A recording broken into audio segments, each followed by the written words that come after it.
Hey buddies, it's your Ninja Thunder Z96 and today, where some of you have requested an in-depth full guide of hunting in Doodle World. Here it is and we will be covering 4 parts: basics of hunting, chaining, best doodles to use during hunt and lastly, hunting tips for everyone and for free-to-play users. I will be including timestamps along the way since it is going to be a very lengthy video, and so please do leave a thumbs up for more in-depth guides on Doodle World and remember to subscribe and turn on the notification bell for the latest updates, tips and giveaways in Doodle World. Most of the information can be found on Doodle World Wiki, and so a huge shout out to the Doodle World Wiki team for an amazing effort in providing these informations. Firstly, you may need to know the basics of hunting in terms of rarity rate of misprints, tints, hidden traits, stars, mythicals and rare root doodles before you even start your devotion into hunting. For tints, the rarity rate of it is 1 in 500 where it has an indication that it is tinted at the bottom left-hand corner of the HP bar. If you are extremely lucky, you might get 2 tints with a chance of 1 in 250,000. To identify 2 tints, there will be fading between 2 colors on the doodle. Tints only have a fixed encounter rate of 1 in 500 and it would not increase the chances of obtaining it with chaining. As for the existing tints that you can acquire, it includes red, orange, yellow, gold, green, blue, navy blue, cyan, pink, teal, dark green, brown, black and purple. Currently, not anyone is hunting for tints since it's just a different one-tone coloration. Thus, Wish has hinted that tinted doodles will have some relation with Doodle World's equivalent of breeding and soon to be very valuable in the future. Hence, should you be getting all the tints is up to you to decide it alright. Moving on to misprints, which is aka known as shinies previously. The rarity rate of obtaining it is 1 in 4,000 where there are various ways to boost the chances of finding a misprint through Misprint Booster, which can be obtained by spending gems. Misprint Trinket, which can be obtained by using Robux, or Worn Out Misprint Trinket, which can be obtained only if you have the previous Game Pass in Project Pokemon. For those free-to-play players, fret not. You can also increase the chances of obtaining misprints through chaining, which I will be talking about it later, or completing all tasks for an evolution line. Misprints by default will have 4 or more stars, and a fun fact for you guys. An NPC trainer's doodle can be a misprint if it happens to hit the misprint odds, which is kind of a pain that you couldn't catch it. After catching a misprint, you can also head to one of the houses here in Lakewood and receive a title misprint and 500 gems only if you have caught the misprint by your own name alright. For hidden traits, the rarity rate of it is 1 in 200, which can be increased with chaining. You can also double the chances of obtaining a hidden trait if you have a hidden trait trinket, which can be bought for 700 Robux. Another fun fact. Previously in beta, there's a hidden trait badge in Doodle Depot which changes from a normal doodle trait to a hidden trait. However, it is no longer obtainable to players now. Lastly, the rarity rate of all doodle skins is 1 in 1000 and it can be increased through chaining, which I will be talking about chaining mechanism in depth later on. You can always take off the skins from one doodle and put it on another of the same species alright. Thus, whenever there's another event with limited edition skins, just hunt for that particular skin and put it on a misprint doodle if you are not in particular picky about the stars and whether it's a hidden trait one. As for prestige skins, you can only unlock it once you have completed all tasks in a doodle evolutionary line. That being said, that you have to complete all tasks in Rosebud, Roscoon and Thornet if you want to unlock prestige skin Rosebug in the wild. If you have only completed Rosebug tasks, you will not unlock prestige skin of Rosebug at all.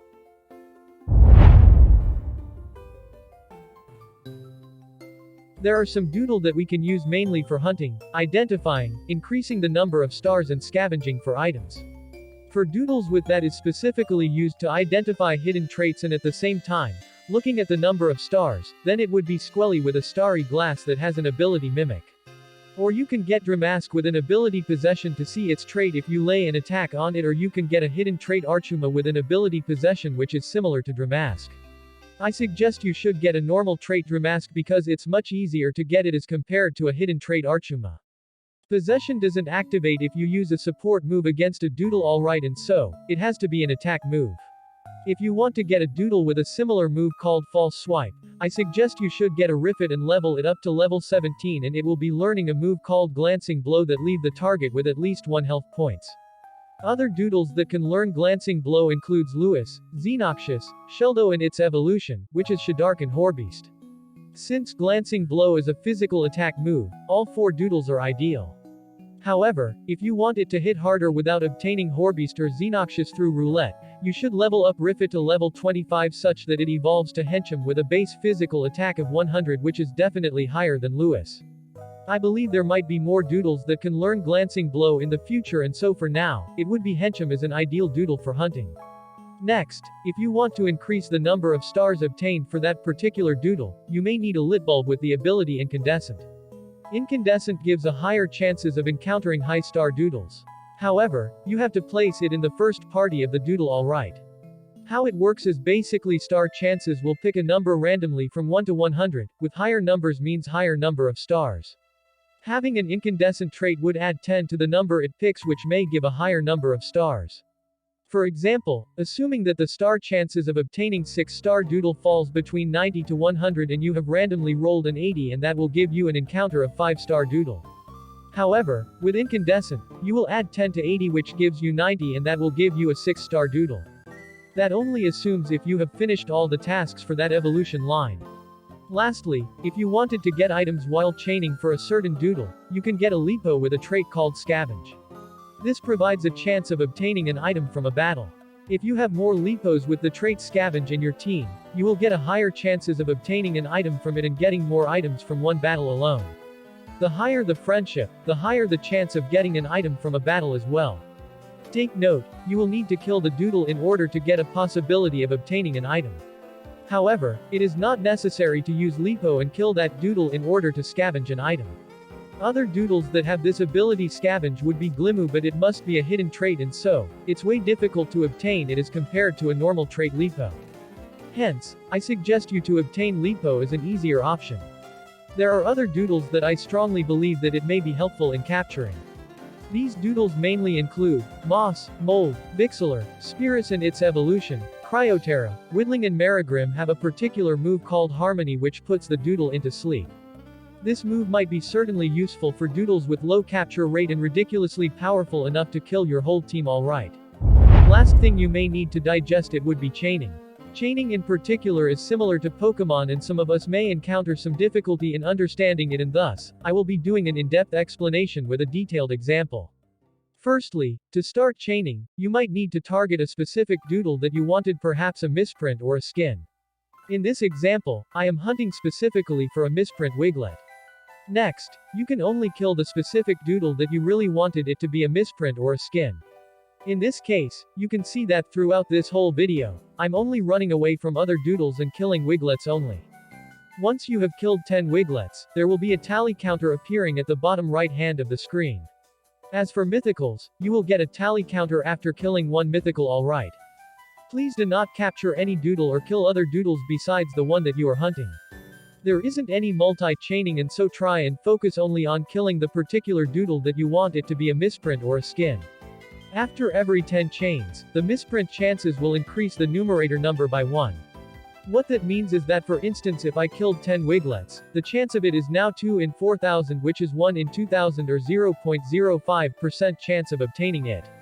Which also means after every 10 chains, it increases the misprint doodle encounter rate by 0.015%. On the other hand, after each chains, the skin chances will decrease the denominator by the number of chains you have. For example, if you have killed 10 Wiglets, it will be 1 over 1000 minus 10. Which is 1 in 990 or 0.10% chances. Which means every 10 chains increases the skin doodle encounter by 0.01%.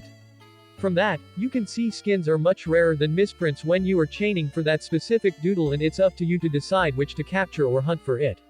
As for hidden traits, it is similar to misprint formula, and so after 10 chains it would be 2 in 200, which is 1 in 100 or 1% chance of encountering it. The tally counter seems to have a bug on it after checking with the moderators, and I will update you guys under the comments section if there is a change in base odds of hidden traits.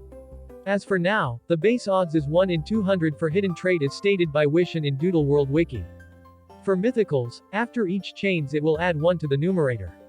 For instance, if you have killed 3 glubbies, it will be 3 in 800 chance or 1 in 266 chance or 0.375% of encountering another glubby. This is applicable to other rare root doodles as well, alright. Hence, after 50 to 60 times of chaining, the chances of encountering rare roots doodle or common doodles will be much higher, and it is definitely easier to chain in the later half of it.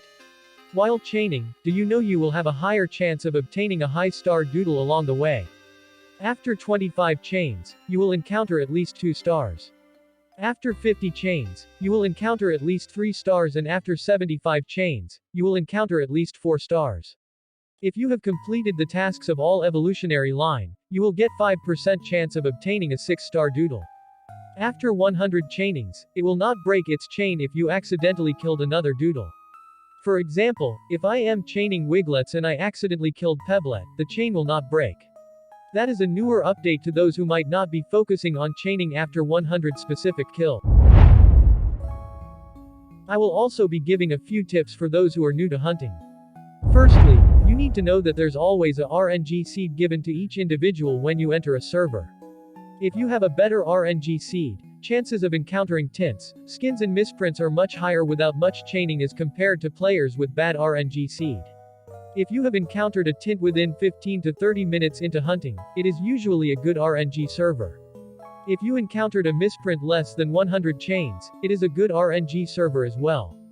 Normally, getting misprints would be between 150 to 300 chainings. If you hit 500 chains and still did not get a misprint, try changing another server. That will change an individual's RNG seed again. For skins, it's slightly harder, and most of us will be encountering it between 200 to 400 plus chains. If you have encountered it before that, your server's RNG must be good as well. Next, it is important to keep those stripped capsules and only use it if you have encountered a mythical. A mythical catch rate is ridiculously low, and you may need at least 20 to 40 basic capsules and more bandages in your bag. If you have Robux, then I shall not stop you from buying those golden capsules which acts similarly to Master Ball. Get some doodles with the move rest just in case you ran out of bandages. Definitely, when there's more updates and better capsules, I believe it will be much easier to catch these mythicals, alright. For me, after every 100 chains, I will switch servers in hopes of better RNG, and it helps, not gonna lie. Lastly, complete the specific doodles task that you wanted it to be a misprint. This is exceptionally useful for hunting rare root doodles, alright. Not only that, you have a chance of obtaining a 6-star as well. If you wanted me to do some tutorials on completing those tasks fast, you can always drop a comment in the comments section down below.